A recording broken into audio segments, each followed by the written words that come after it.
بسم اللہ الرحمن الرحیم۔ آج کون سا واقعہ سننا ہے؟ آج کون سے قصے کا تذکرہ کرنا ہے؟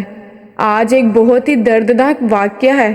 واقعہ ہے امام حسین علیہ السلام اور الو کا۔ ایک ایسا پرندہ جس کو لوگ منحوس سمجھتے ہیں۔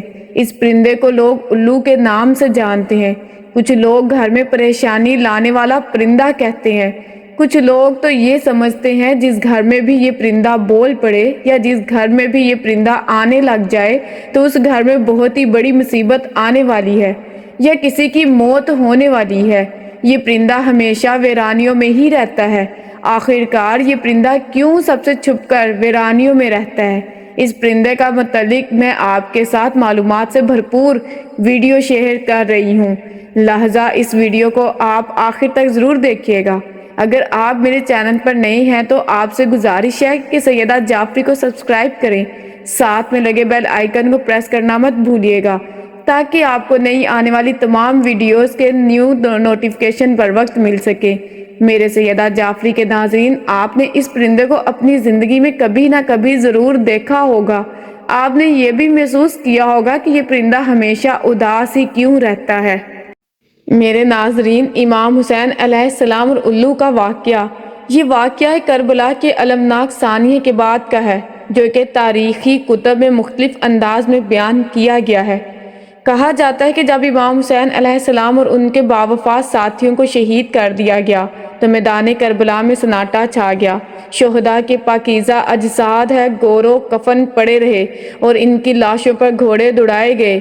اس ہولناک ظلم و بربریت کے بعد جب اہل بیت علیہ السلام کو قیدی بنا کر کوفہ اور پھر شام لے جایا گیا تو اس دوران کئی معجزاتی واقعات رونما ہوئے۔ انہی واقعات میں سے ایک الو یعنی الو کا حیران کن رد عمل بھی تھا۔ روایات کے مطابق جب یزید کے دربار میں امام حسین علیہ السلام کے مقدس سر مبارک کو لایا گیا اور دربار میں جشن منایا جا رہا تھا تو اسی وقت الو چیخنے اور بین کرنے لگے۔ الو کی حیران کن کیفیت۔ کہا جاتا ہے کہ جب یزید کے دربار میں ظلم و ستم کی راتیں جشن کی شکل میں گزاری جا رہی تھیں تو شہر شام کے الو عام دنوں کے برعکس مسلسل شور مچاتے اور بین کرتے نظر آئے۔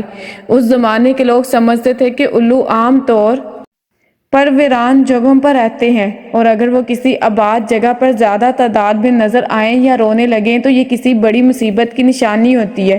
یہی وجہ تھی کہ لوگ حیران تھے کہ الو مسلسل کیوں بین کر رہے ہیں۔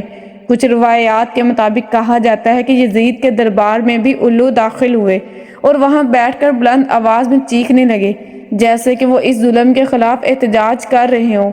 بعض علماء کے مطابق یہ قدرت کی طرف سے ایک تنبیہ تھی کہ امام حسین علیہ السلام کی مظلومانہ قتل پر کائنات کا ہر ذی روح غم زدہ تھا۔ الو کی ویرانی اور امام حسین علیہ السلام کی شہادت۔ کچھ تاریخی روایات یہ بھی بیان کرتی ہیں کہ واقعہ کربلا کے بعد الو نے آباد جگہوں کو چھوڑ دیا اور ویرانوں میں جا بسے۔ یہ کہا جاتا ہے کہ پہلے الو دن کے وقت بھی نظر آتے تھے لیکن امام حسین علیہ السلام کی شہادت کے بعد وہ ہمیشہ کے لیے راتوں کے پرندے بن گئے اور ویرانوں میں رہنے لگے۔